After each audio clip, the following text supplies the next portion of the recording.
Okay, what we're going to talk about here is a pre-trip parent meeting for Washington, D.C. As the parents are coming in, you can do things a couple different ways. If it's a billing school, what we've done in the past is we've set up areas for the parents to go to according to alphabetical order, and they will go there and they will pick up the itinerary, luggage tags, name tags, and then they can pick up the t-shirt and we check them off. If the trip that you're doing right now doesn't include a billing school, you might be doing it a little bit differently. You might just be handing out a parent itinerary packet, some luggage tags, and a name tag. So it just kind of depends on the situation that you're in, and it also depends on the chaperone. Sometimes the chaperones want to do things a little bit differently, but that just gives you an idea of how we've done it in the past. As you begin the meeting, you just want to go through the basics of the itinerary.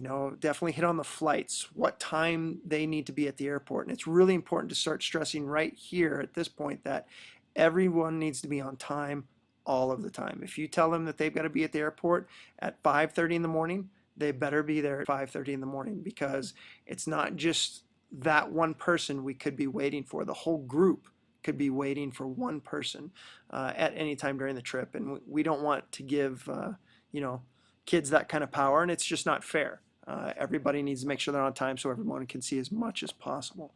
Also, go over the hotels at this time, show the parents the hotel contact information, where to find it on the itinerary. Talk about the security procedure again, so parents' minds are put at ease, and they know that, hey, when we tuck them in for the night, we put tape on the door. They understand if that tape comes off, there's going to be heck to pay. That we set wake-up calls, but we also talk to the kids about, hey, set your cell phone alarm. If there's a clock in the hotel room, set that also. If all four of you in the room have cell phone alarms, set them, because we're trying to teach those life lessons too. We'll talk to them about the lights out procedure, where we will, talk to the kids on the motor coach that, hey, this is what tomorrow looks like. The weather looks like this. You're going to need this. You're not going to need that. Make sure you bring plenty of water or sunscreen, whatever the deal might be. We'll talk to them about that on the motor coach, and then we'll try and reiterate that again before the lights out procedure using either text marks or some other process. Also remind the parents about food on that first day and the last day, that their kids don't get meals until dinner on day one, and their last meal is lunch on day 5. So they need to be planning accordingly. Are they going to pack a brown bag kind of lunch for the trip out, or are they going to take a couple extra bucks? But chances are, going out, you're not going to have time to stop and get something to eat in the airport. That just kind of all depends on, what airline you're flying and how long your layover is. Discuss with the parents the meals again, that most of our meals, not all, but most of our meals are food court types of situations, and that's because, typically we have 40 plus kids going on a trip. You have to be able to appeal to all taste buds. So make sure you talk to them about that, and I think most of our trips, we do have one family style type of meal at least, like Buccas or Golden Corral or something like that. So, make sure you point that out to parents. Going back to the airport procedures, talk to the kids about checking in. There's a couple different things to keep in mind when we're checking in. First of all is the checked bag fee versus just carrying on. And I really urge you to encourage the kids, and you can't make them, but encourage the kids to carry on, simply because it's a 5-day trip. They're wearing day one's clothes. They're only packing for 4 days when it comes down to it. So with carry-on, you're allowed that one carry-on bag and a backpack, which, that should be more than enough room, even for the girls. So I would encourage them to do that. But they do need to be careful in the fact that if they carry on, remind them that they can only have a 1-quart bag with liquid in it, and that liquid has to be in bottles that are 3 ounces or less. So that's something that could trip some people up. So make sure you really talk to them about that, and that they're only allowed one 1-quart bag. Other things with the check-on or check-in, the checked baggage fee is $25 each way, typically, depending on the airline that you're flying.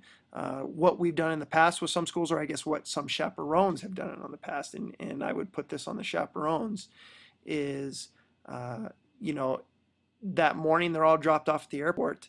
they've got their cash, for paying their 25 bucks, and then they've got an envelope that is sealed with their other 25 bucks with their name on it, and their particular chaperone that's responsible for them holds on to that until we come back from DC, and then that chaperone will just hand that kid that envelope with their 25 bucks in it, and things run really smooth for checking the bags that way.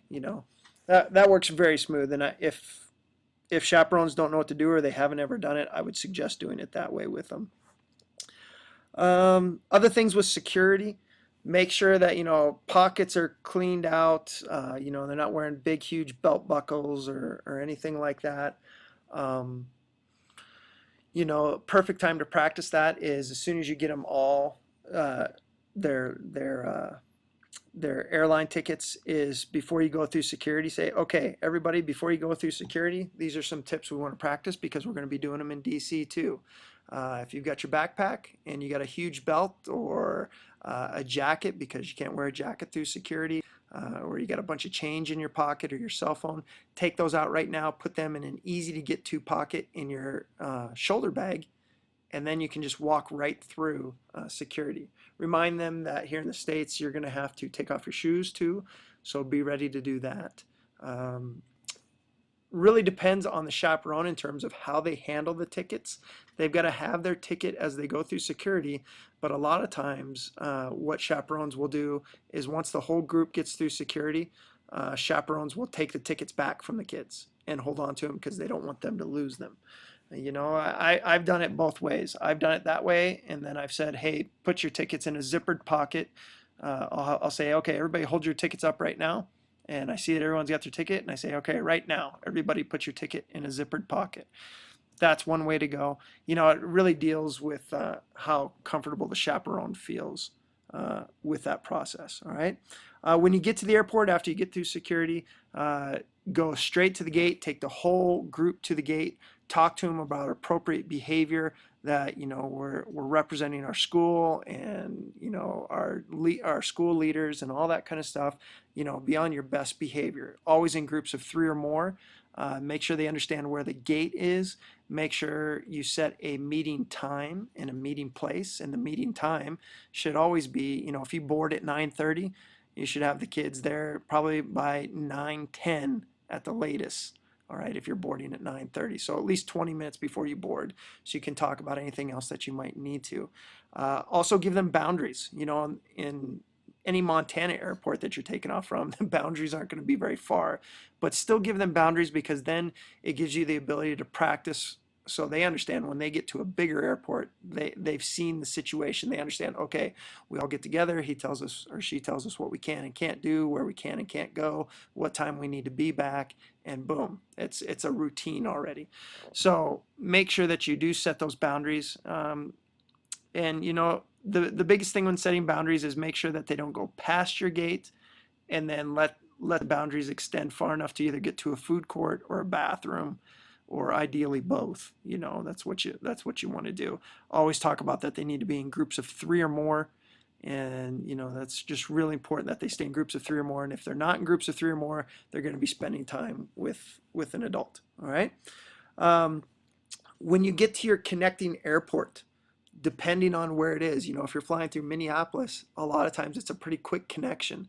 But no matter what, as soon as you get off the flight from, Montana, make sure that you just get everybody together. No one goes to the bathroom. You make sure chaperones understand this before they go, before they get off or before you go on the trip or anything like that. Make sure they understand that, hey, no one goes to the bathroom. Chaperones are kids. We get right to our gate. And then after we get to our gate, if there is time, then we'll go through the whole process of setting a meeting time, meeting place, and all that good stuff. All right. The next thing that we want to do is shopping. All right. When it comes to shopping, tell the kids not to spend all their money in the airports.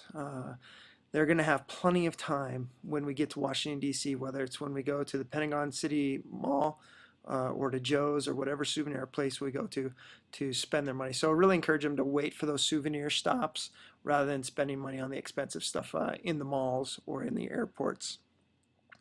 Talking about the motor coach, make sure you express to the kids that it is a moving classroom. There's no food, candy, or gum in there. Bottled water's okay, but no sodas, no cans of anything, no energy drinks, that sort of deal. Because it is a classroom, make sure you also remind them that there's no phones, iPods, PS2s, anything like that when we're touring. If the trip is going out to Gettysburg or down to Jamestown or something like that, we'll let them know when it's okay to be on those things. But they need to treat the motor coach just like a classroom. And it's real important before we go out each day that the kids do have a backpack. I think we're still probably giving those blue global travel bags away with the parent packets and stuff. But a backpack is a nice thing to have so they can put their water in it. And maybe if the weather's going to be bad, they can put an umbrella, a jacket, that sort of deal. Keep that in mind to tell them to have a backpack. That's a nice thing. Not a necessity, but it's a nice thing. And also talking about making sure that they dress in layers, especially if you've got a group going in the fall. It might be a little chilly in the morning, but pretty nice come the afternoon. So they want to keep that in mind. The next thing you want to do is go over this how to prepare document. It pretty much lays it all out. A lot of what I've already talked about, but it hits on a few other things too. You want to go through all this, really talk about the weather, packing light. In terms of I think I saw something with film. Most kids have a digital camera, so that's not too much to worry about. Encourage parents that if they think they're going to buy 3 or 4 disposable cameras, that really by the time you buy those disposable cameras and you develop them, it's going to end up costing you just as much as a fairly inexpensive digital camera. And my belief on this is through experience, because what ends up happening with these kids is they have 3 or 4 disposable cameras. They've taken all those pictures by the end of day 1 or 2. Then they've got to go buy them for 15, 18 bucks a pop in DC, and they spend a lot of money on that. So it's something to think about. Parents will ask, well, how much money should we bring? It depends on your family. If you got to bring, all kinds of souvenirs home for the family, then you're going to need to take a good chunk of change. If you're just going to buy a couple t-shirts here and there and a couple mugs or something like that, I don't think you need a ton. Typically, we say 25 bucks a day, and that should cover, souvenirs and some sodas here and there and, some junk food and stuff like that. Let's see, other things, making sure that we check the weather, that's important. If there's not a global travel person meeting them at the airport, really important to be talking to the chaperones about what their responsibilities are and what they need to be taking care of. Making sure that the flight's on time and, communicating with parents and things of that nature. There's money matters there. Don't forget about the tip for the bus driver, usually 5 bucks a kid. It's a good idea to try and collect that before the trip, especially because we know we've got Kurt for most of our trips. We know he's going to be awesome.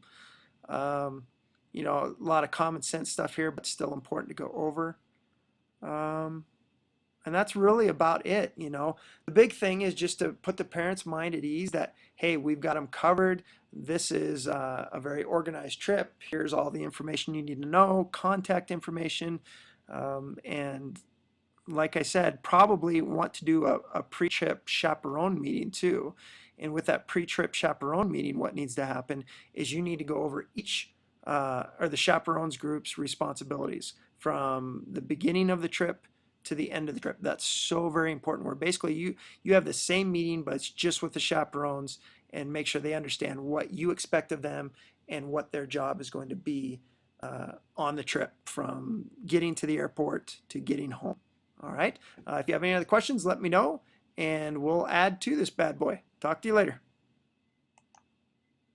Okay, one thing I did forget, and there might be several others, but this is really key. When you're talking with the chaperones, make sure they understand that, hey, if we got a group of 40, we should have at least 4 chaperones that have 10 kids apiece, and they know who those kids are. You count them off, you check them in, give me a thumbs up. That way I know we have everybody and we can move on.